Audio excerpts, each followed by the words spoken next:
This episode is brought to you by PrizePicks. Whether you're starting a new routine or making player picks for the first time, trying something new can be hard.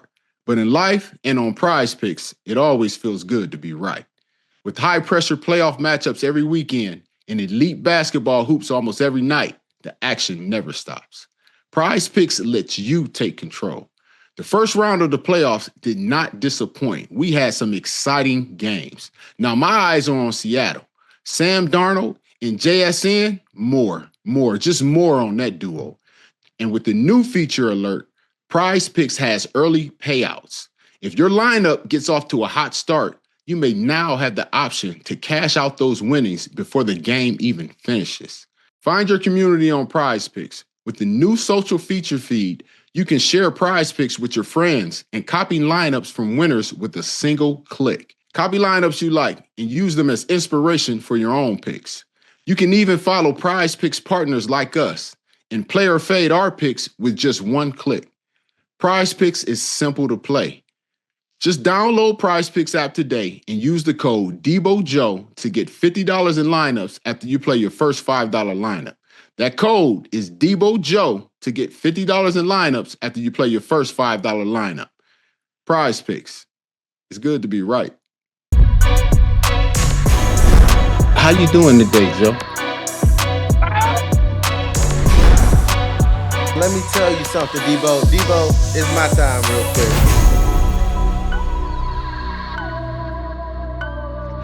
Welcome back to Deebo and Joe. I'm your host, James Deebo Harrison. I'm here with my co-host, Joe Haden. Please make sure you like and subscribe. You don't want to miss nothing. How you doing today, Joe? Bro, I'm doing pretty good, Deebo. I'm doing good. Another day the Lord has made. But honestly, with Coach T stepping off, it was I was a little emotional. I'm happy we're gonna get into it. I'm happy with how it happened and how he was able to walk away. But I legitimately, what I'm saying, that it hit me for a little bit, but I rock with Coach T big time. Okay. With all the stuff coming out, like he's one of the all-time greats and all that. Do you agree with that? Do you disagree with that?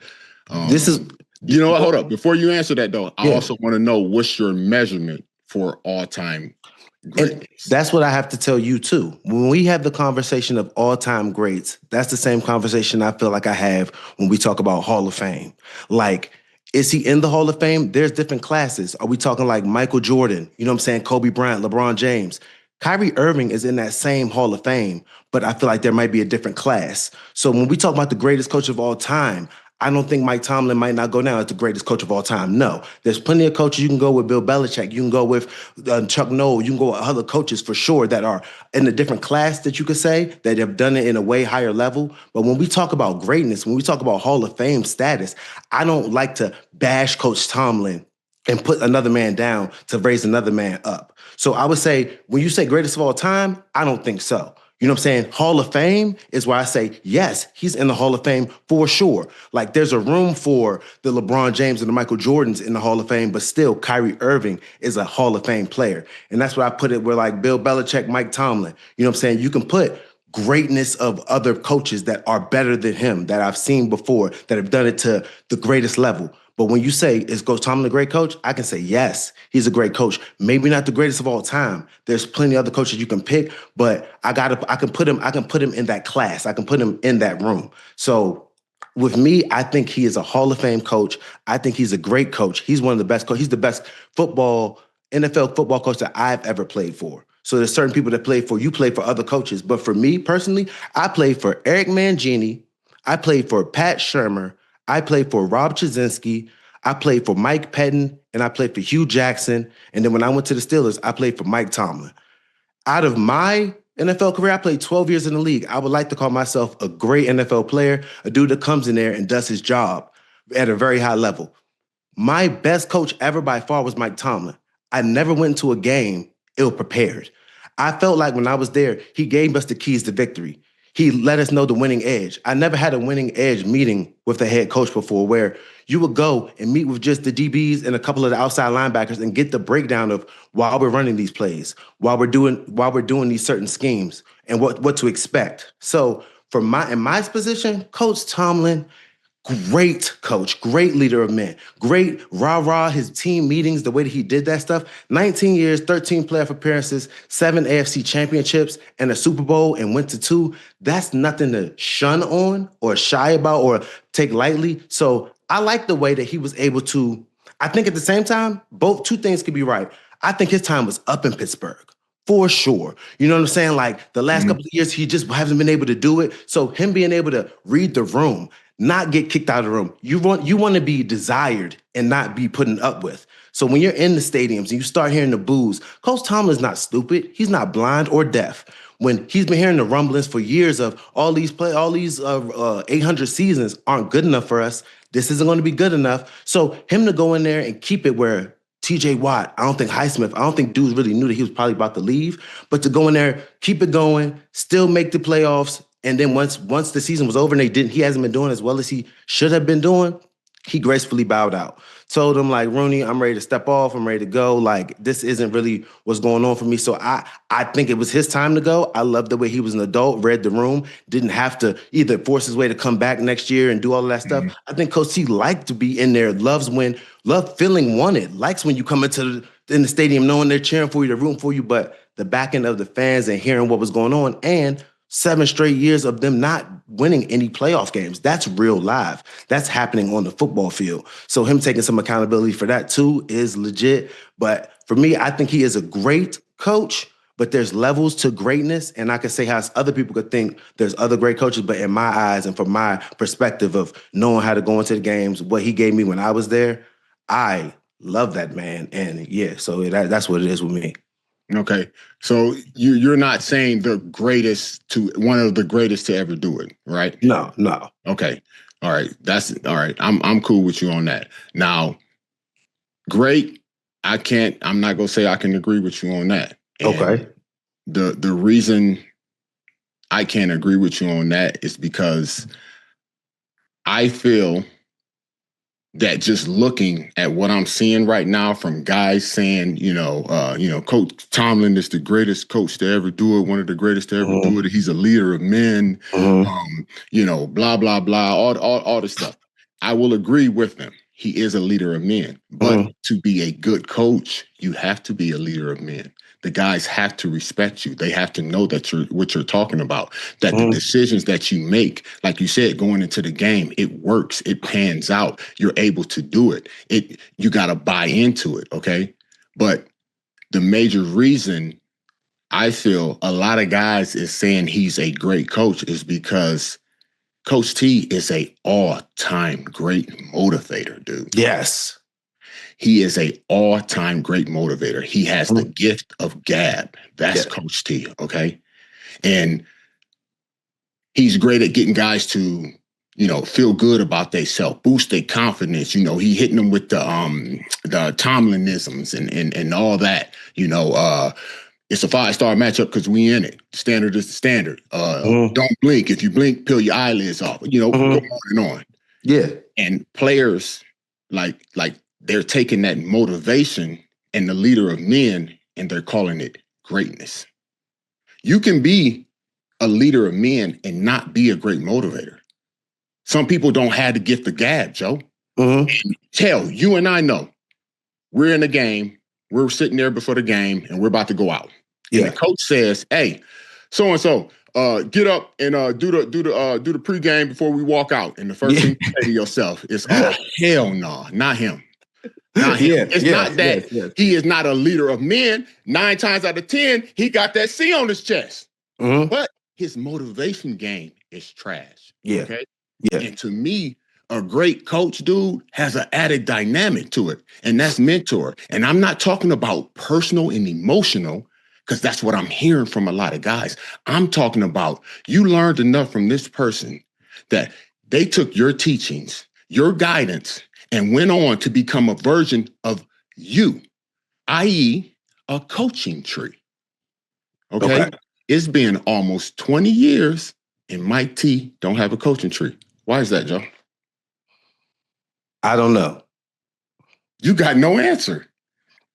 You have no answer why he doesn't have a coaching tree after being in the NFL almost 20 years, but he is one of the all-time greats, and no owner, no GM, nobody has come and said, you know what? I want one of your coaches that are under you, and I want that for my team. I can use that person to lead my team, to lead my defense, to lead my offense. Why? Can I ask you this? Can I ask you this at the same time? I'm gonna spin you back with one question. Mm-hmm. I'm not sure of the coaching, the hiring process. Are these all Coach T's? Is he 100%? 100%. He brings in the Coach T. 100%. That is okay. Remember, Coach T promotes from within. Okay, no. I hear that, but I'm just asking. I'm blind asking because I don't know. Certain coaches don't have that pool. I don't know where I was at. Coaches was getting fired. GMs was staying. Coaches was getting fired. So you don't know how. I don't know. Do. And I need to know the level of pool makes it easier for me to give accountability. So if you're able to bring in your coaches, like you said, if you have reason to bring in your coaches and you do bring in these coaches and then they don't happen to pan out and they're getting fired and they're not treeing off and they're not doing well, then that's stuff that I did not know. So that brings knowledge to me. That puts that on the head coach. I'm thinking more, it's got to be everybody's in cahoots. It's more than, you know what I'm saying? It takes more than two to tango. Okay, no question. But this is something, like I said, that I know. Okay. You don't have an answer for that. Okay. No.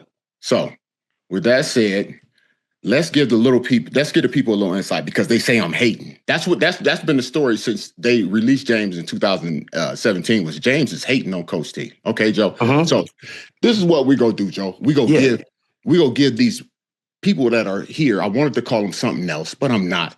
A little insight. Okay. So Joe, you and I have both played in this league for a long time. All right. Yes, sir. And there's things that goes on in this league that we will never talk about to the regular public because it's just an unspoken rule that you don't do. Would you agree? I would 1,000% agree. Well, that's unless somebody speaks out against you, then that's a little different. And the crazy thing is, usually when that happens, the people don't believe it. And when somebody speaks that out loud, they don't believe it. Yeah. Because like you said, they're going to say they're you agreeable, hate right? Okay. Okay. So now. Or snitching. Right. It's not believed. He's saying this because of this. He's saying this because of that. Okay. So we're both in agreeing on that statement. It's a valid thing. Yeah. Now, the reason this doesn't happen is because a lot of guys are trying to get back into the NFL when they're done. So if you break that unspoken rule, it's highly unlikely you're going to get in because if you did it to them, you could do it to me. Would you agree with that? Deebo stamp. Yes. Okay. Now that's said, also know what's going on at other teams, at other leagues, especially now because guys are friends with other players on other teams and they talk to each other and tell each other what's going on at other teams. Yeah. And the coaches and management of those teams do the same. Would you agree with that? Yes. Okay. Now we're getting somewhere, Joe. So this is what I believe has been happening in Pittsburgh and why Coach Tomlin doesn't have a coaching tree after almost 20 years because these GMs and these owners know what's happening behind closed doors. So it would make zero sense for them to go and get a guy and promote him when they already know he doesn't have the skills to do the job. Would that make sense to you, Joe? I mean, I didn't have a reason. And when you broke down what you just said, that sounds like a reason. That would make sense. Now, you add that to a statement that was released where Art said none of his coaches are up for the head coaching job. Go find another job. That would be more highly likely that they would go on or the reason why he doesn't have a coaching tree. Okay? Would you agree with that?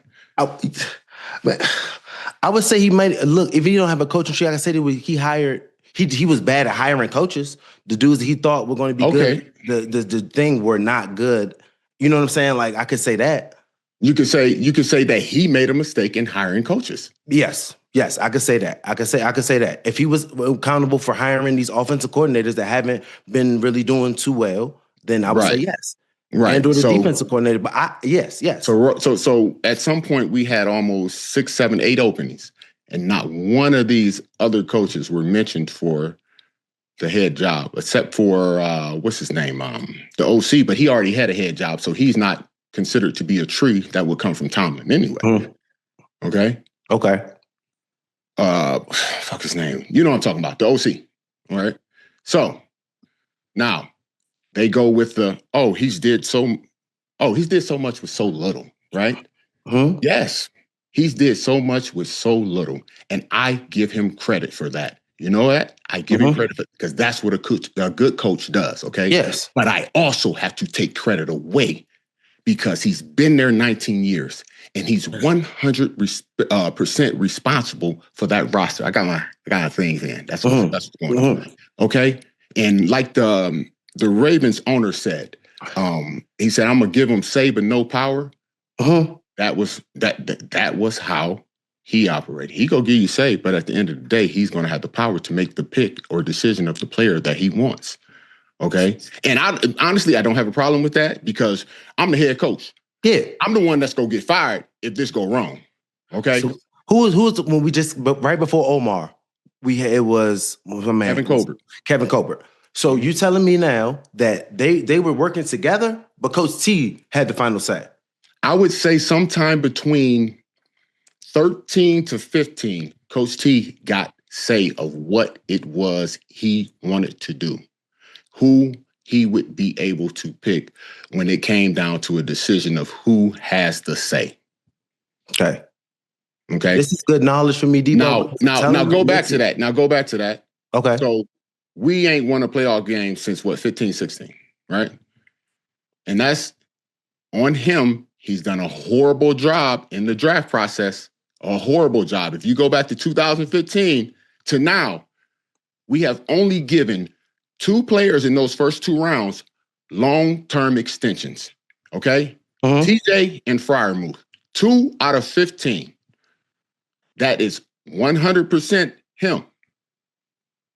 That is 100% him. Why? Why is that? Why ain't you give more guys extensions? I mean, I guess the main ones was like, I was thinking Juju, we say Shazier got hurt. Sorry, that was a good pick. Shazier got hurt, Juju, Deontay. It's 15 altogether. Only 2 of them got long-term extensions. Say it could have been 3 if Shazier didn't get hurt. Is that still a good percentage? No. It's not. It's not. But a great coach made those decisions. And he got all that power. Okay. And another reason I believe he wanted to get that power is he came in. He made great coaching decisions when he came in. First thing he did, he kept the whole defensive staff. You got a defense that was ranked a 1, a 4, and a 9 in the 3 years before that. You can't really let that go, because if you let that go and the defense you throw in there don't do no better, you might be out of a job before it even starts. But that's what I'm saying. That you can't blame it. That's smart. If you see you got that's smart. That's what I'm saying. That's a good coach. I'm agreeing with you. Yes. Okay. Now he went and BA Bruce Arians. Bruce Arians was promoted to the offensive coordinator. Again, a good coaching decision. Why? BA was the receivers coach. He was brought in under Cowher, but you got Ben, who's just now starting to come into his own, and you want to tell him he got to learn a new system? That wouldn't be a good decision. That's very smart on his behalf. That is a good coaching decision. Because of that, he went and won a Super Bowl in year 2 and went back again 2 years later. Yes. Okay. I give him credit for that. Okay, good. Okay. But what I don't give him credit for is because he did not pick those players. Those are Bill Cowher's players. And that, again, is another reason why I believe he was looking for power. As much as he say he don't hear the outside noise, he heard people talking about that was Cowher's team. You just took Cowher's team to the Super Bowl. In year 2, you go and win the Super Bowl. You go back again 2 years after that. And when you look at the roster, I believe the most was like three starters on defense, and the first one might have been 1 or 2. I think Woodley was 1, and Timmons, I think, was rotating with foot. Okay. The one we went back and we ended up losing, it was Timmons and Woodley. Those were his 2, and I think it was one more. I don't remember who it was. Okay. So now you go from there. Since our last playoff win in 2016, bro, under his guidance, him being able to pick who he wants, we are getting further and further away from a championship. Joe? Yeah. I would say the 2 years, you're correct. The 16, I feel like that year when you won the playoffs. Oh, Joe. That was the beating Jesse James year. That was the beating Jesse James. And then the next year, 2017, that was when we went 13-3, had to bye. And that's when Shazier got hurt. And we brought up my man Sean Spence from the couch at the crib. And Jacksonville toted on us and we gave up 45 points. So I think those 2 years, 16, 17, bad luck. Bad luck. Okay, hold up. Great teams, bad luck. All right, so but the rest of it, from that point on, after you said that, from that point on, after 17, then I'm with you. Things didn't look good, and I think that's when Coach T started realizing that it wasn't looking good either. Now, hold on. I want you to think about this. Now, what year you got there? You got there in 17, right? I got there in 17. Okay, so from 15 until 18, the offense was never ranked lower than a 4. So all these people that want to say he never had a quarterback, he never had this. Aaron Rodgers is the first quarterback he had. Y'all just throwing Ben out the window. You talking about an offense that was ranked 4, 3, 3, and 7. Okay, and in that time, we made it to the AFC Championship game, and we lost 2 times in the first round and didn't even make it one year to the playoffs. Along with that, as you said, you came in 2017. We had a 5th ranked defense in 2017 that lost in the first round, as you just said. And we had a 6th ranked defense in 2018. And you're pairing that with a 3 and a 4 offense. But you gotta do more. You don't even make the playoffs. But again, you're saying that's one of the great coaches of all time, right, bro? Bro, great, not all time. That's one. He's a great coach. He's a great Hall of Fame coach for sure. Okay, so you don't see this as maybe a dismantlement? No. Look, the coaches come in the league like for the consistency is still something. We can't say like he underperformed. We could say he underperformed in some of these years. It should have been more Super Bowls than not. He did go to the big game and win it. You say it was the other people's team. You still got to go out there and coach them. You still got to be able to lead them the whole season, off season, everything, keep them motivated, keep them going. So all that stuff is difficult. It's difficult to do. When you go with no years of having Duck Hodges, then when people start getting hurt, and who picked him? I'm just saying, no matter who's there, you coach. That's what you're saying. When he's getting more, if that's his right, he's getting more with less. Give him more reason. Okay, right, he's getting more with less. We can say that it was times where they're like, "Oh, the Steelers won't make the playoffs. The Steelers make the playoffs and get popped out in the first round." He got more with less, but he get way less with far more. A great coach don't do that, Joe. Yeah, a great coach don't do that, Joe. Joe, you came from Cleveland. No, for sure. I'm not knocking you and nothing like that, but you went from Cleveland to what you had to Mike Tomlin. I went from Bill Cowher, Mike Tomlin to Cincinnati with Lewis, and then my last ended up coming back to the Steelers, and then finishing off with Belichick. Okay. Now, so what would you rank your coaches? Where would you rank the order of Mike Tomlin with those other coaches? I would rank Bill. Oh well, hold on. I would rank Belichick, Cowher, Tomlin, and then Lewis. Okay. That's where I would rank him. Okay. Better. Now, he's a good coach. Okay. A good coach finds a way to motivate his players, to lead his players. Okay. And he gets the potential out of his players. Okay. But the only problem with motivation, because he's a great motivator, is it doesn't last long. It's very inconsistent, bro. It's a feeling-based thing, motivation is. And that's what we've been seeing in Pittsburgh. It is emotional, feelings-based. It's inconsistent play, coaching for the last decade, because our coach is a great motivator, not a great coach. Just like what you're seeing right now with all these guys with these emotional attachments, you being one of the guys included, that it's not performance based on the field. It is personal experience and relationship based. You came from a situation where you didn't even know what a good coach was, to now you're saying that's a great. I know what great coaches look like. I know what great coaches look. I know how they move. I know how they approach. I know what my measurement of greatness is. Is Coach T a Hall of Fame coach in your opinion? Say what? Is Coach T a Hall of Fame coach in your opinion? No. Okay, so now that's actually crazy. Okay, yeah. So we're just the thing I can't give him a Hall of Fame coach for is because he hasn't made disciples. You're telling me you're a Hall of Fame coach, but no one has followed you. No one has for sure. Down the line with you. That can't be the thing. He's the only coach that has coached this long and does not have a tree, bro. Guys are emotionally attached to him. I'm not gonna not give him the Hall of Fame nod because he's bad at hiring offensive coordinators.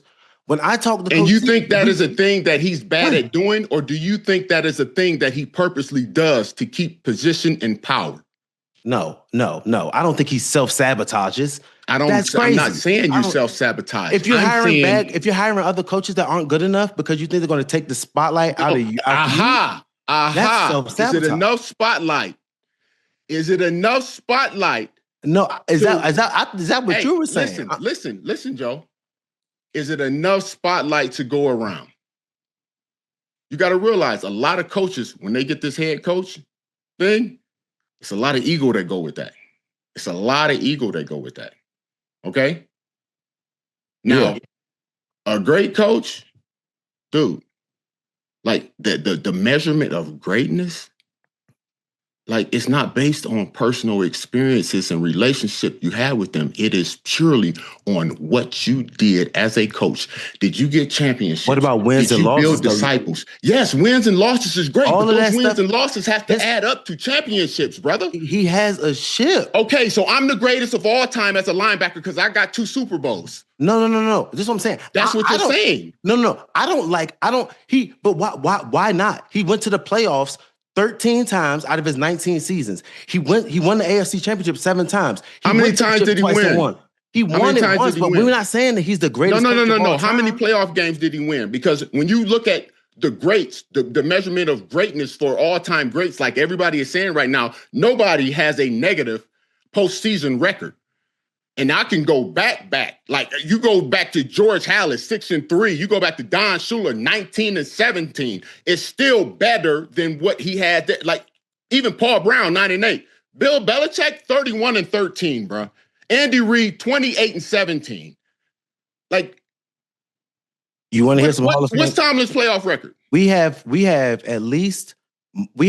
one Bud Grant. Can you tell me what Tomlin's playoff record is? No. I don't know. Why not? Because what is it? 8-12? Huh? What is it? What's his playoff record? You don't know it? I don't know it. What is it? But that's a measure. But what's his playoff record? He Hall of Fame. He fought Hall of Fame record. He measured. What's his playoff record, Deebo? I don't know, Joe. I don't know. You don't know either? You said it was because of playoffs, but I'm just trying to figure out. I mean, if you're going to argue that point, won. You number. I mean, look, he won a ship. He hasn't had more losing seasons than winning seasons. You're not going to win it every year. One team's going to win 8-12, bro. He 8-12. Oh, that's what I thought it was. 8-12.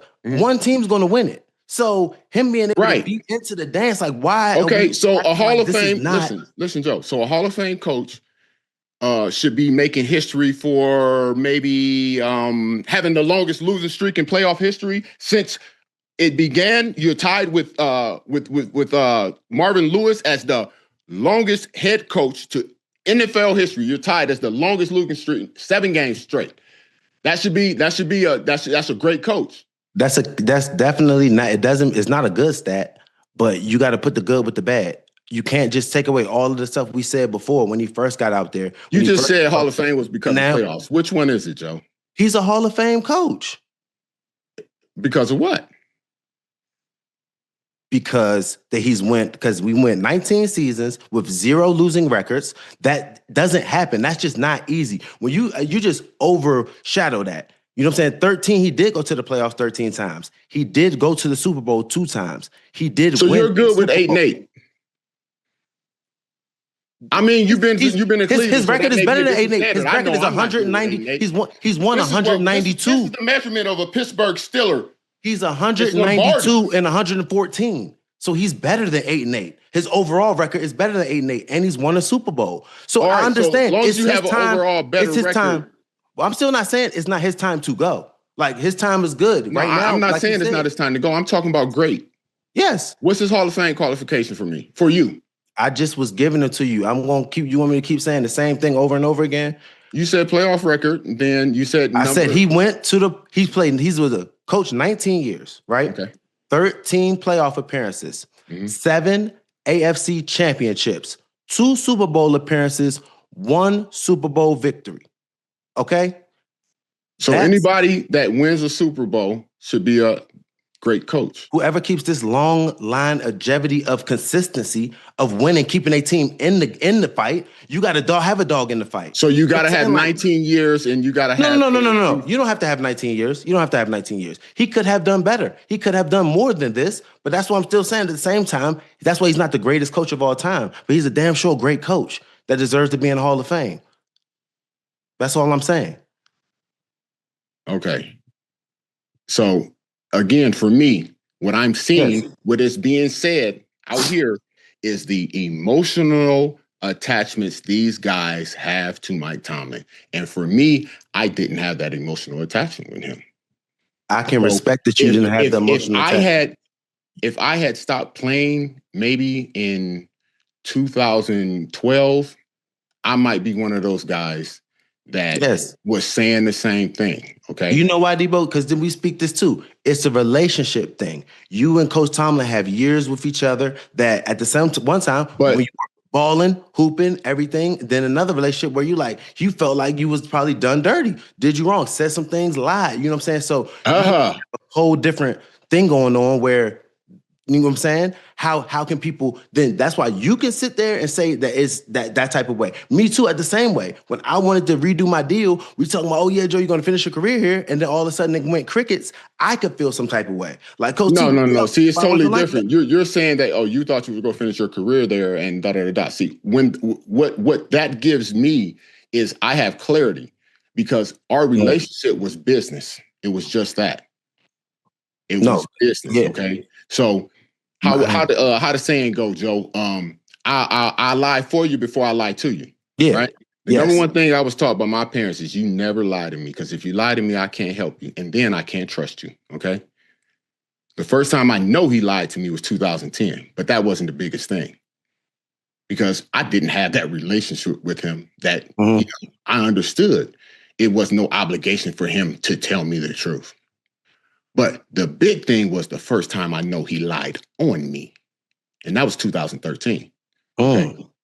And as much as he doesn't say, or as much as he says he doesn't listen to the outside noise, I found that to be a lie in 2018. You want to know how I know, Joe? How you know, Deebo? Because he texted me. He was into his feelings, Joe. Because I said that Belichick was a better coach than him. They asked me a question, and I asked. I was on Fox then, 2018, brother. I never forget it, okay? I was on with Skip and Shannon, and they asked me, and I gave my opinion on what it was and why it was, okay? Now, he responded with something like, Woodley was a smarter player than you, blah, blah. You know what? I want to give you this verbatim. You know that? I don't want to. You don't want to mince words. I don't want to mince words and say because it is verbatim. Matter of fact, like I said, it was 2018. I was doing commentating for Fox, and I would go up there like maybe once or twice a month and be there for like 2-3 days. I go on all the shows, do the commentating. They'd ask me whatever, da-da-da-da. So, now, this text I get from him. Oh, no. You're there in 2018. Yeah. Okay? So, the text I get from him, here's the crazy thing. It's almost 3-4 weeks after it was said. Okay? It's August 7th, 2018 at 1:35. Joe, what time do y'all go to practice? Time we saw probably like 2. Like 2:30, something like that. But this is what's on your mind. He's watching me on TV. This has gotten to him somehow. Here is his text. He says, Wood was a smarter player than you, but I would never say that to anybody but you. I'm not with you for what you say. I'm always with you because of your relationship with the game and what you were willing to do. Don't act funny. I will always be with you no matter how fucked up you are. LOL. Now, my response to him was, quote, if you wanted to tell the world that, I would not be upset. That's your opinion and you're entitled to it just like I'm entitled to mine. No disrespect meant by it. It was just my honest answer to a question that was asked. Good luck Thursday. I'll always be with you no matter how fucked up you are. 100. Now you're telling me someone who doesn't listen to the outside noise is texting me that on a Tuesday before he's playing a Thursday game. I think if it's a Tuesday, look, it could have been a day off. Tuesday was on off day. No. I made sure I looked at it. It wasn't a day off. Okay. It was a Thursday game. Oh, so I had practice. Okay. Oh, we had practice on that Tuesday. Okay. So, again, my relationship with him is totally different. I can separate the great coach from the great motivator and see it. Guys that are in that position now, they still have that emotional attachment, and that makes them overshadow when you start looking at pure numbers, because coaching is something that is based on numbers and development. And he does not have the ability, because he does not have a coaching tree, to actually get coaches out and in through his toolage. But that's a great coach. I think, like, why don't you think he would just hire? Do you think he's purposely not hiring? I just don't understand. Me personally, why hire just from that, it lets me know. Coordinator. It lets me know you feel a certain type of way. Yeah. This is the one thing I thought. I said, I might have said it to you. I said, only way Mike Tomlin gets out of here is if he wants to leave. Yeah. And it was one or two things. Okay? It was going to be his ego, or it was going to be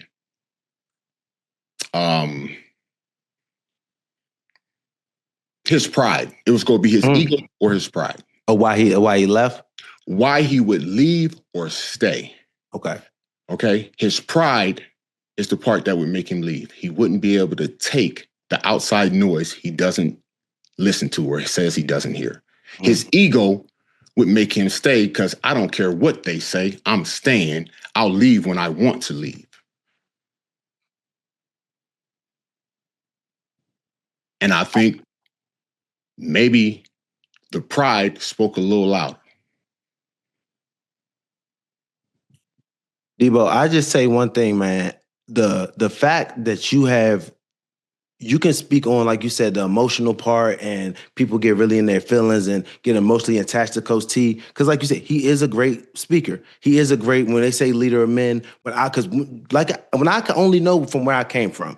And the one thing too I can say is, when I was at Florida, when we didn't win national championships, Urban Meyer was a special teams coach. We had a great defensive coordinator in Charlie Strong. We had a great offensive coordinator in Dan Mullen. So he like put off things to other people that made sure those dudes knew exactly what was going on, and you gotta kind of give off tasks and make sure you can't just be the only one running the whole kitchen, because it takes a village. You know what I'm saying? Your GM got to be on your same page with you. Your coaches got to be on the same page. Your ownership has to be kind of following, everybody's got to be working together. So I'm with you on not being emotional. On my part is I don't know all the nuances of what Coach T really had the power to do, what pull he had, what say-so he had. So when I'm coming in, I'm knowing I'm going to do my job. And if my coach gives me the tools to make sure I can go out there and do what I got to do to make sure we win. And if we don't win, we see why we didn't. And he gives us the facts and tools and the keys to victory. And if we go do this, we're going to go win these games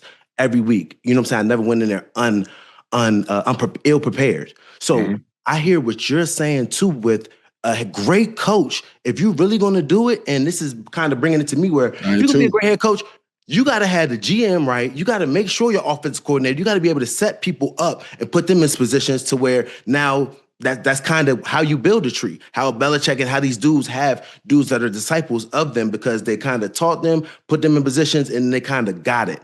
That's the part of where I'm always understanding. Great coach is, what are you telling me to do?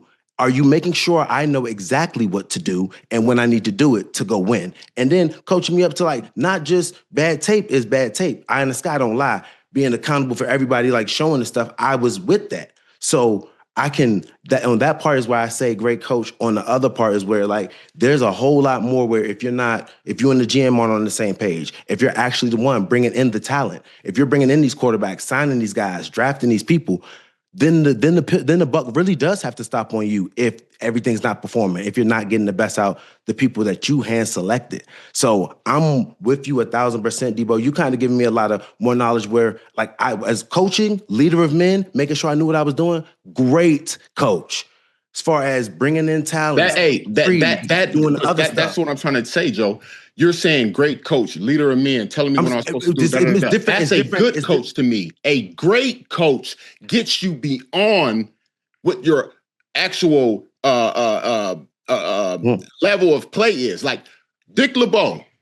If it wasn't for Dick LeBeau, there is no James Harrison. Dick LeBeau got me to play beyond the potential of what James Harrison was because he was an undrafted nobody that would be nothing but a whole life special teams player. You go to that and you go to Keith Butler, my linebacker coach, the greatest linebacker coach I ever had. Okay? He is the person that developed me, turned me into what I am, made me what I am, showed me how to do this job, the nuances of doing it in and out. And I played it in Dick LeBeau's defense, okay? And that was tailor-made for me. The same defense I thought was so hard and difficult for me to learn. Once I actually sat down, became a true professional, understood what I needed to do and learned it and put it on tape, it was easy for me to go out there and play and excel in it because those were two great people that were in it. Yeah, I won a title under Tomlin. Yes, I give him that. Good coach. Good coach. He did the things necessary to keep the people in place because that's what was there. It would be foolish to leave to let those people go. Okay. And also when we were sitting there at the game, what did Hamp say? 9-5 is a good player, right? He said he's a good player. I looked it up, bro. 9-5 is a good player. 9-5 is a good player. Yeah. As much as I said he's not, but you know why he's not a good player? Because they playing him out of position. You're telling me a great coach takes an athlete like that could be great and puts him in a position to not excel? What position we need to put him at, though? He needs to be on the end. Okay. He needs to be on the end. He's a rush end, dude. All right. He actually got, dude, like for real. Is it because he's quick, but he's too light? Dude, here's a funny thing. Before TJ moved to the left, Peasy was the linebacker coach. I said, Peasy, yes. I know y'all ain't gonna do nothing with me and let me play on the right, but move TJ to the left. I would see every time in practice, when TJ got to practice rushing on the left, he had that move. Can't nobody stop him. I'm like, just move him to the left. Like, just move him to the left. They thinking I wanna get in there and play. That I know y'all not gonna play me. I already know that. I want you to move to TJ to the left automatically. He could get that. They don't do it. TJ finally was like, yo, in one of the offseason, I want to move to the left. Move to the left, boom, gone. Gone. Should have moved him to the left quicker. Should have moved him to the left quicker. Quicker. Like, we're at a point right now where, or we got to a point where when Cowher was there, Cowher drafted talent for the position that was needed to get the job done at that position. Mm-hmm. I think around that 13, 15 time frame, Coach Tomlin got into drafting athletes, numbers, speed, all that, and not getting players that could do the skill needed at the position, which in 13 led to Dick LeBeau's defense dropping in 13 and 14, and then them not renewing him because now you have him at I think it was a 13 and a 18 and 14, and now you can say, you know what, his defense don't work. That was a call. His defense don't work no more. It just don't work. It don't work. That's not true. His defense works. It was younger and younger players starting. Dick LeBeau's defense, he don't start rookies. It's only been one rookie before 2013 that started in a Dick LeBeau defense, and that was Kendrell Bell. And we ran, I don't even know if y'all ran this, we ran gap, Mac, we ran Mac games. So we ran Mac games. So it was either gap, Mac, knife, sword, gun, switch, whatever it was. So it was nope, me I don't telling remember that. Exactly. You don't even know what I'm talking about. You got there in 17. That's why you think he's right and I'm wrong. And we have a difference of opinion.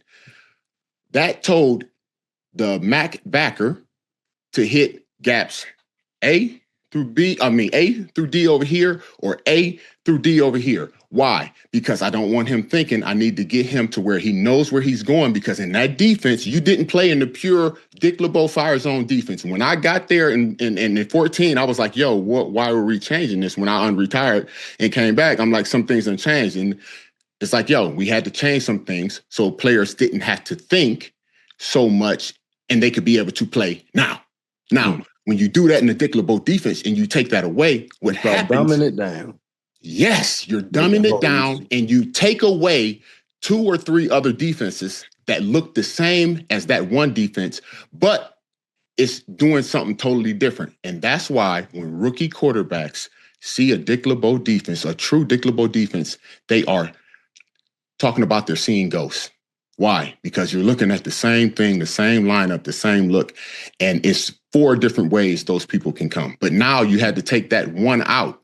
So now it's no teeth to the other one because you didn't get the player that needed to play the position to do what was necessary. As an inside linebacker in our defense, you got to come downhill, bang a dude, and get off of him. Mm-hmm. As an outside linebacker, you have to dominate the tight end. A tight end should never block you one-on-one. And you have to be able to get out in coverage to a curl flat. You have to be able to go seam. Sometimes you got to run down with the number 2. All that got taken away. Mm-hmm.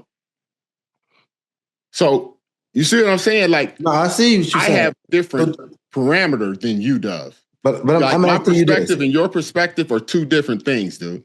I feel you. I hear you, but I'm just telling you what I know from being the cornerback and getting coached up. I feel like if the dude, if you could have played in Dick LeBeau's system, I guarantee you, your numbers would have jumped by 3. But the thing is, the cornerback, it was easy though, Deebo. I think the thing is, there's nuances and stuff that we didn't get, but I don't think some people are just not smart enough to get defenses sometimes. Some things are a little bit confusing. I think my mind kind of works pretty good. But that's the big draw. Like, it's easy. Even the offenses that are facing us saying, oh, this is easy. We know what they're going to do. Why? Because you had to dumb it down so much because you're trying to make guys play now. Like, you have to have some complication to your defense. You have for to sure. A lot of like he said, we playing chess, not checkers, right? Yes. No. That's what he said. But guess what? We playing tic-tac-toe. Because everybody and their mama see it. And we go into a game like TJ just said this past game. We felt good about the week. We went in, everything was it was good. We felt prepared. And what happened? The offense shit down their leg. They're part of the preparation on the other side, right? Yeah, man. What? So look. So this what I'm saying. So what are you expecting? What are you expecting to happen?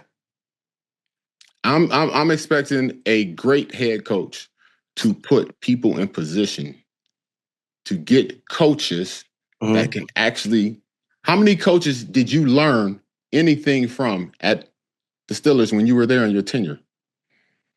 I learned who gave you nuggets that made you a better player? Who increased your knowledge? Who increased your capabilities? Coach Blake. Okay. Coach Lake. Where is Coach Lake? He retired. He went to go see his son play out in LA. So what happened after that? No, then it got Then it was scrap. He didn't help too much. Mm-hmm. Who was my third one? You can't even remember. That's the problem. It was good, man. My third one was good. We had a good DB coach. I'm telling you, it was. I'm just brain farting. Good? Yeah, man. Yeah. But it was, I promise you. But I only had one bad DB coach there. So good equates to a great coach hiring. No, I already told you. I'm saying you want to say great got to come with a lot of greatness. I already told you. Now I do believe he will get into the Hall just because of the numbers. Do I believe he should be in there? No. Wow. There's coaches that haven't. So the same reason I don't believe I should be in there. My numbers aren't what they are. I've said it multiple times. I've said that so many times it's ridiculous. Even though we played in a defense where we dropped damn near 50% of the time, and anytime you got a pass rush, it may not be a pure rush. It could be a run. So you may get maybe 8 to 10 pure pass rushes in a game if you're lucky. And that was if Coach LeBeau decided that, hey, we're not going to rush our outside guys. We need you guys to head up the tight end and just whoop his ass, two-gap him, and dominate in the run game. And we'll pick everything else up with the corners coming in. Mm-hmm. No, you're going to get in there, though. You're going to get in that bit, Deebo. That's for sure. I respectfully hear what you're saying. I'm going to tell you right now. You don't understand. You don't understand. I don't care if I get in. I ain't even... The only thing I ever cared about was making my daddy proud, bro. And I did that. I don't think they understand. Right now, think about this. AB should be first ballot Hall of Fame. Right? 1,000%. 1,000%. You think he gonna get first ballot Hall of Fame? Hell you know the voters get their chance to make that thing to where they can do whatever they want to do. It is not didn't go first purely ballot. Numbers based, and that is why I'm telling you Tomlin will get in, because I don't think he should get in, because guys are saying the things. He's going to get in for sure. Yes. He's going to get in for sure. Yes. I can hear what you're saying. It was his decision to leave or not, it's going to be the same thing. Mm-hmm. No question. He going to be able to do what he want, though. Oh, yeah. Hey. Sure. What's up? Harbaugh. Giants. The Browns ain't getting it. Man, it's all good. Joe. It's all good. Joe. It's all good. Hey, Joe. Yeah. It's all good. Who you hoping for now, Joe? Man, bruh, after that one flustered me because I put all my eggs in one basket. I ain't even gonna lie to you. Mm-hmm. So right now I'm just waiting to see what Mr. Haslam, what he's looking to come up with him and Mr. Berry. See what they looking for. So, I'm just here. I'm just waiting. I'm just hoping and praying. I'm hoping something good happens. I'm gonna let them do it. Cause you know what? No, because look, we heard about that. What the Steelers gonna do though with the coach? Cause like you said, you want a great coach. You want a great coach, obviously. And y'all ain't been doing it for a long time. Only had 3. Mm-hmm. This is the thing. How much wiggle room are y'all? How much wiggle room are you giving the coach? I'm 100% ready, and no, we gonna be in the basement if we're trying to rebuild this, and I think we need to rebuild this. I don't know if Steelers fans can handle that. That's what I want to say. That's what I'm I trying to don't figure care out. if I'm the person making the decision. I don't care. This is what's going to have to happen. Just like it happened over there with the Patriots. Look where they're at right now. Look where they're at right now. You got to go to the basement to get back up, unless you go give up everything that you have to find a quarterback that is out there right now and get him. We're going to be in the basement, and this draft is not it. I don't know if the next draft is it. We're going to be in the basement we're going to have to be in the basement to be able to draft a quarterback that can be a franchise quarterback. Okay. We're going to be in I understand that.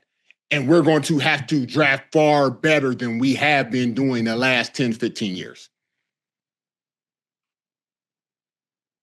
Yep. I think I'm ready for I'm ready to accept. Are you ready for as long as we get a person that can get that done, I'm willing to accept because being in the basement. Because this is what I'm saying. Your coach, when I'm telling you being in the basement, do we need to see something? Because the Steelers, they ain't had to really be dealing with another different head coaches. So I'm saying, how long are you giving him to look terrible in the basement? Because we're going to have Will Howard. We're still going to obviously try to play and see what's up. So you mean basement? So you're telling me that we could take Will Howard and put him in there. Let's stop all this. Aaron Rodgers saved this team. That is a great decision that Mike made by getting Aaron Rodgers. I will say that. I don't know why, because without him, what are you talking about? It would have been looking for sure. It would have been his first losing season ever if Aaron Rodgers wasn't there. Yes. Look at the games he won. Look how he won them. Look how our defense played in them. And look how we had to win them. You're telling me that this still would be a 10-7 team with Aaron Rodgers not there? Hell no. No, I'm not saying that. I'm saying that we obviously are going to need to get a quarterback. If Will is going to be the one that's going to be playing, we need to get a vet, obviously. Or if we lose, we're going to get hopefully a high pick where we get Caleb Williams like the Bears did, or Drake May for number 3. You know what I'm saying? Like the Patriots did. So you're obviously going to have to lose. But I'm saying with the coach wise, giving them a little bit of leeway, because I'm giving him leeway. I ain't signing him to no less than a 5-year deal. I'm loving the way that I'm loving though. I think Robert Kraft, the way that he did it with New England, he put Mayo in there for a year, fired him, and then was still able to get what's my man right now that's at the Patriots? The one that I wish we could get, but he's not going nowhere. Oh no, he ain't leaving there. Because from Tennessee, yes. Yeah. So we got to get Vrabel ain't leaving there. It's crazy. Vrabel, we got to get a great coach, bruh, that you saying that's going to be able to bring offensive and defensive coordinators, because the Steelers is definitely. And I'm not saying he has to be a great coach right now, but I need him to have the potential of being able to grow into that. You've seen something in him from year whatever it is to year whatever, and he can grow. And on top of that, I want to know that he can put a staff in place. I want to know that he's not going to be somebody that feels like he can't put somebody at XYZ because it may take attention away from him. So let me tell you this. All right, let me go. This was a question I really wanted to know. Since you talking about we're going to have to be trash for a little bit and everything, are we still saying with these same players? Are you trying to dump? Are you trying to get rid of contracts? Are you trying to look and see what's going on? I'm dumping for sure. Okay, all right. I'm gonna have to. I'm asking you because that's what you're gonna have to do if we're talking about. I have to, because there's bread out there and it's young, and you can try to really go reset and If you really try and refigure it out, then I'm here. I got to. Okay, that's just the same. Yeah, I mean, I hate to say it, but I'm getting rid of older, expensive talent. Got to. Okay, I'm hearing what you're saying. I have to. I got to start younger. I got to start young because I need to be able to grow with this. I got to teach them. I got to bring them in. And to be honest, I don't want to deal with the past, of whatever they may expect from me because of what their dealings were with Tomlin. So I'm cleaning house. I have to. I'm sorry, but I have to. DK, I got to start off fresh. And look at Vrabel, dude. He let go and signed so many people. I think it was like 20-something dudes in his first week, 2 weeks there. Mm-hmm. Before that, he went and got the coaches. He got the coaches. I need the coaches that I need. Like he put together, he get an all-star coaching staff. He got that together. And I need guys to be there that when the players see him or hear their name or whatever that may be, it's automatic buy-in. Yeah. My DB coach is Joe Haden. Come automatic on. buy-in, right? Yes. Okay. I'm coaching them up. Now, I got my DB coach is blah, blah, blah that I brought up from the scouting department, and now he's my DB coach. Huh? No accountability, no credibility. None. So now when he tells you, like, you can't even relate the game to me. Like, it's something that's not going on, that's not being translated when I'm seeing every corner, every DB, except for a few, when they get beat, first thing they do is look back. Ain't nobody stop. That's when Deebo, we're gonna have that. That's what we gotta yank. We literally, it's eyes, it's straight eyes in the meeting room. We're doing that the whole time. And if you're doing that in practice, you're not going to get in the game. No, that's what you're gonna do. You're gonna do what right. If you practice it, you're doing that. Play it. Stop looking back crazy. I'm having dudes boxing gloves. I'm treating them like kids until you get that credibility to where, okay, you're showing me you know how to play. Okay, I might give you a little at the beginning, everybody. Coward did, dude. And that was everybody. The one thing. Coward, you earned what everything it was that you were going to get. I don't give a damn if you was a first rounder or a fifth rounder. You earned everything. And when it came time around that, like I said, that 13, 14 time frame, bro, guys were giving it. Hey, you my first rounder. You my first rounder. You here. Guys, go ahead. Get out there. We're going to fix whatever it is we need to adjust so you can play it. Nah, see, I ain't going to lie to you. Coming out of that Belichick, I had Eric Mangini, and I was a first-round pick, and he did not give me nothing. I didn't start until game week 6. I was special teams, 4-phase guy, working my ass, learning. Like, and show me. Grinding, showing. I'm like this. I'm going to show you that I deserve it. I get in that thing after the 6th game of the season. I never come back out. But you got to you're not just Joe. You're Joe Haden, first-round pick. Here you go. No, I don't care about that. We don't care about none of that because unless Sheldon Brown, Eric Wright, no, nigga, vets. That's college. They was like, that's college. You did that in college. Yeah, you got to show right me here. You got to show me something here. I'm with that. I'm not about to just hand this to you. They talking about the head coaching job for Pittsburgh. They got it ranked as the 3rd. They got Ravens 1, Falcons 2. You agree with that, man? You think Baltimore and Atlanta is more desirable than Pittsburgh? I think only Baltimore. Or maybe only Baltimore right now just because they got Lamar. Just because they got Lamar. You being real disrespectful right now, bro. Brother. In my opinion, I mean, look, we don't got no coach either. So, I mean, we trying That's what it is for the head coaching job. Wouldn't you want to be able to come in there and say, I can pick my coach, I can pick my quarterback, I can do what I want to, and I'm not stuck saying that I need to have, you got to keep the OC because that is a defense or an offense that is ran totally different than what the regular offenses are ran in the NFL. Because you will have a quarterback that is a running back and a quarterback.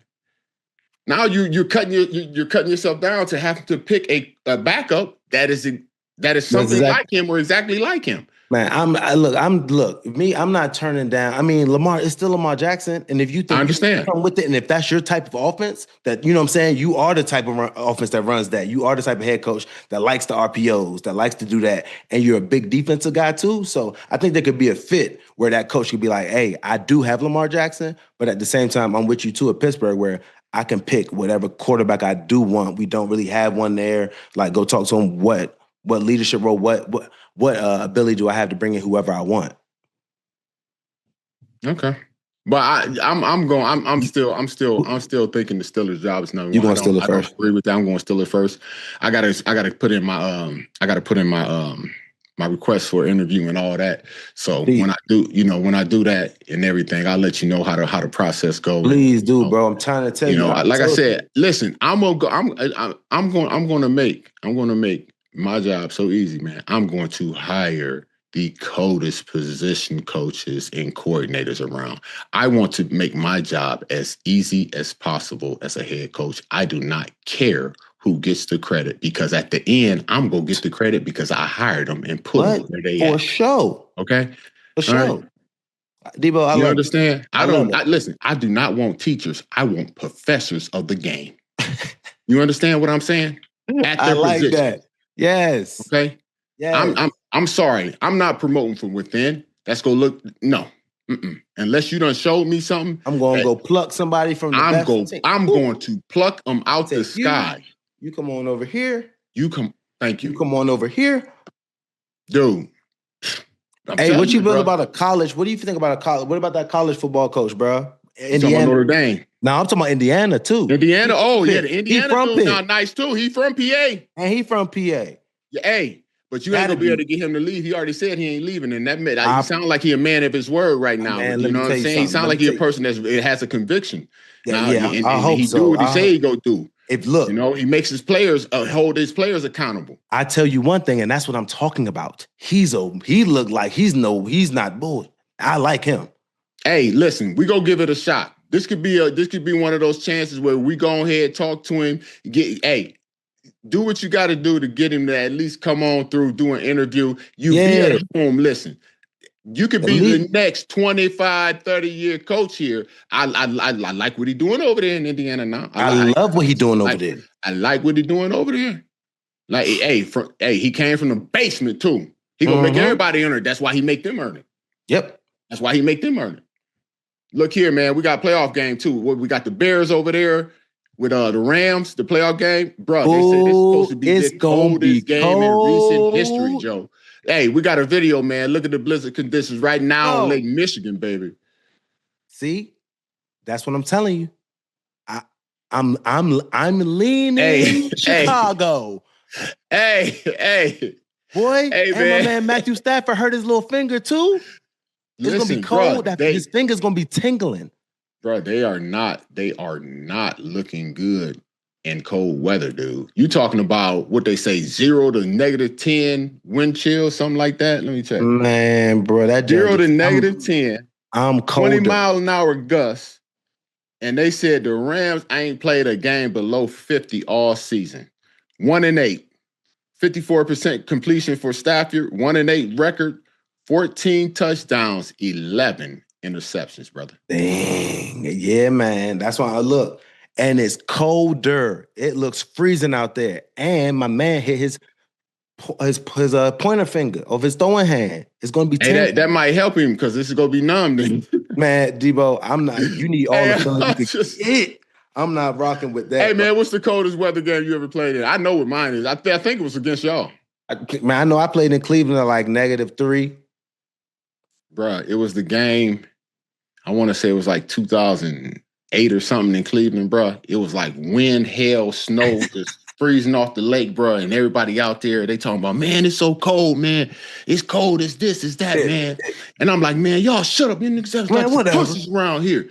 I've been here, I live here, bruh. This ain't nothing, man.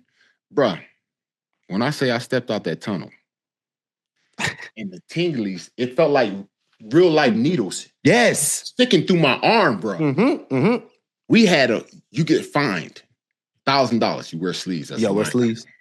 Bro, if it wasn't for me talking so reckless and crazy, I almost turned around immediately and went back into the locker room. Oh, bro. For sure. You had no. You couldn't. I didn't. I couldn't. All that.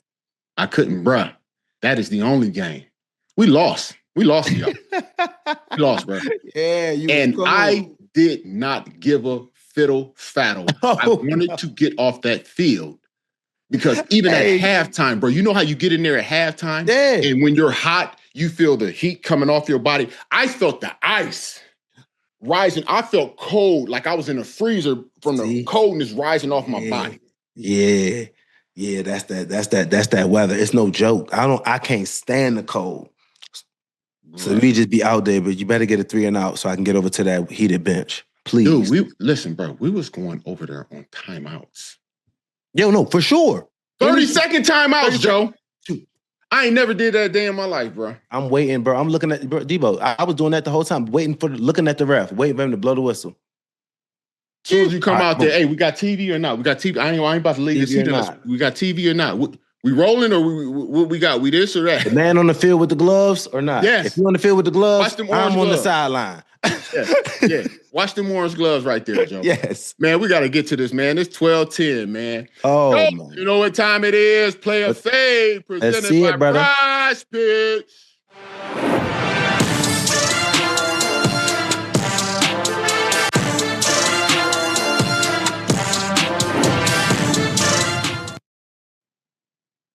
right, Joe. You know how it works. You play it or you fade it. Now, I got Josh Allen over here in Buffalo. I got him more on rushing. I already know that he go do what he got to do. He go scramble, get loose on that thing. He got Purdy.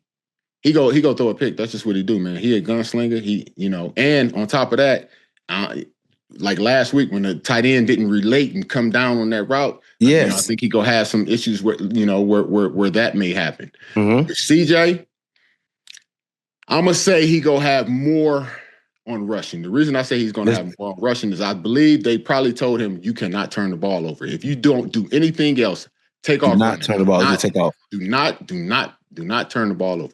I don't care if you get sacked. Do not throw the ball into a ill-advised situation. That is the only way that they're going to have a chance to be able to beat New England in New England.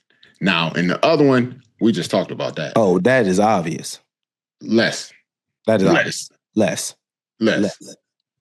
What you gonna do, Joe? Bro, I'm gonna play this. I'm gonna play this. And I'm going to just be watching because once my man, if CJ Stroud, my good man, gets over 10.5, this joint is good as, we good as one. We good as one. Yeah. Only one I got watching that Stroud after that, man, is we good in the books. Listen, your boy Joe go play with your boy done put out there. Let's make sure you guys download the app today and use the code Deebo Joe. Yes, sir. $50 in lineups after you play your first $5 lineup. All right, look here. We got some super chats. We got Kenneth Powell, 2079. He donated $5. He said, I say they need to hire Deebo as head coach. What do you think of that, Joe? I agree wholeheartedly. Because I know what you're going to do. You're going to get... because you want a job, right? You know what you done. I know I would like the cornerback position. You in there. And I'm going to coach them boys all the way up. For sure. We're going to be out there getting all the picks. And then I know you're going to hire an offensive mind that we need to make sure our offense is ran the proper way. Yes. Hey. Yes. What we got here?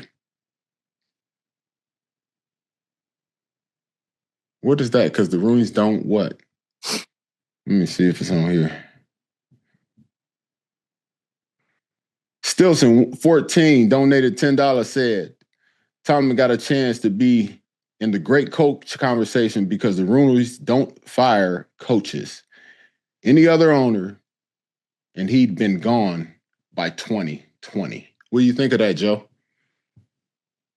I would say, I think after they won it in 2008, went back to the Super Bowl in 2010, I think the Steelers just... The fans, you want to win every single year. I understand that. I can say 2020. I think it's right about time. Could have been 2 years, could have been last year, maybe the year before, but right now I think it's the grateful time for him to gracefully bow out. Like, it is what it is. I think he did it long enough at a great pace where it's not great pace, but just, you were making the playoffs, you were doing good, you won a Super Bowl, brought you back to another one since 2010. So it's been a minute. So I think right now it's the time that it's time. Yeah, I personally, I don't know about 20, but I think it should have been done. I'm with you. I think it should have been a little sooner. We got Diamond 4_1 donated $5. Said, I like Brian Flores for head coach. Mm-hmm. Nate, what is that? Shilhaas for OC. Raheem Morris for DC, Trinidad Chambliss or Taylon Green for to compete with Will for quarterback. I don't know. I mean, I like Flores, but I like him as a coordinator. As a DC. Yeah, I like him as a DC. Mm-hmm. I'm with you. No disrespect. Me as the head coach. Yep. What do you think of Nate as the OC? Nate. Sure. Where's Nate at? Who's Shilhaas. Shoe. It's Shield. It's like shoe, but it's two E's, so it's Shilhaas. Where is he out of? I don't know him. That's why I was asking. I don't know where neither. I don't know where No Shieldhouse is either. Rams. Okay. Hey, that's what. Look, if for offensive coordinator, I want if you learn from McVay. Let's see what McVay. I don't know. That don't give me that instant buy-in. It don't give you that instant. That's what we need. Yeah. Okay. Yeah. Okay. Yeah. I need that instant. As soon as I hear the name, as soon as I think like I need that, and I just we got Mike and Mike donated. Mike and Mike dash 100 donated $10. Said, "What's up, Deebo and Joe? Does the next Steeler coach last as long as Tomlin did, or do they have to step down a few seasons if they can get a ring? After a few seasons, or do they have to step down after a few seasons if they can't get a ring?" Hell no. Listen, I'm trying to tell y'all, the next coach, if it's me, I'm giving him 5 years. Mm-hmm. I'm giving him time to build up for the first 3, and then after that, I got to see grave improvements. Mm-hmm. Like, and Deebo, that's what I got. That's what I'm gonna do. At least I'm rocking with that. But this ain't this what you don't you need to see like a legitimate change? You know what I'm saying? A legitimate, like I need to see the culture changing. Like if I like the way that when the Patriots, they ended up getting rid of Belichick, and then what's my man name? Jared Mayo. He went out there and coached for a year, and they went 4-13. And he's like, they had Belichick for 20 years, and he quickly was able to fire Mayo because it just wasn't what he was with, and now able to hire the coach they have now, Vrabel. So it's like, I think the Steelers are going to have to do a really good job of really like, this the guy that you're going to be with, because they don't really be having to pick the guy too many times. So it's hard to be able to find that guy. Well, yeah, you got to realize it ain't nobody. I don't think it's nobody in that organization right now that actually went through the process of finding Coach T, or that was truly involved in it. So that's the part where it's like coaches aren't easy. When you find a man that you really kind of believe in, you got to kind of stick to him. So I'm respecting. I don't know. I think that's a problem that a lot of like coaches have, especially with their higher draft choices. They stick with them until it's too late, and they stick with them too long. So they'll just hold on to them, knowing that after year 2, that's not what they want or need. But instead of letting him go, they'll hold on to him until the contract. Being like, look, they got to be able to say, instead of saying, "Hey, I messed up. Let me get out of here. I messed up." Yes. Yeah, a lot of guys won't do that. I mean, some guys do. You see guys getting up out of there. You see a first rounder that year after year 2, he done went to 2-3 other teams and sure. That, so I mean, but you got to be willing and ready to do that and admit fault and failure when that happens. I don't think we had that. I know we ain't had that. I mean, we held on to guys for longer than we should have, and we know that because we didn't re-sign up to long-term deals. We just held on to them because it was there, and so on and so forth. So, Sal Steelers 36 donated $2. Said, "Deebo, are you serious about DC?" "No, I am not serious about DC." He said, "You got my vote. I'm serious about head coach. I ain't coming in there. I ain't coming in there on no bottom. I ain't coming in on no side. I can't be on no side. I gotta be on top because I gotta be able to put the people in place that I need to make sure that everything flows smoothly. Your staff is gonna be automatic. Your staff has to be sitting there and buying into what it is you doing and everybody else is doing. We got to be speaking the same language. I got to be saying the same thing. Nobody can be saying something different. I know it was times where it was coaches where they were saying 2 different things about the same play. You can't have that. You cannot have that. That is a recipe for failure. I did it this way, or I think you should do it that way. It's the I think you should do it this way ones that kill me, because you ain't played the game. How you gonna tell me how to do it? You ain't even never went out here and did it. That's why I need a coach that played the position that I played and did it successfully. You know what I'm saying? I think you should do it this way. It's crazy. Like, I just don't. I don't understand that, dude. Dude, we had about 12:20, coach. Yeah, let's get up out of here. Hey, we want to thank you guys for joining us on this episode of Deebo and Joe. Please make sure you like, subscribe, and download where it's possible this show, baby. Hey, Joe. Yes, sir. What you gotta say, Joe? Say, I will see y'all on Monday on another episode of Deebo and Joe. Hey. We about to watch these games this weekend. We're going to be to. right back on this thing on Monday, letting y'all know how it go. Y'all know how we break it down. You know what I'm saying? Y'all come to hear it. Y'all, you know what it is. You know what it is. Hey, and we out. How you doing today, Joe? Let me tell you something, Deebo. Deebo, it's my time real quick.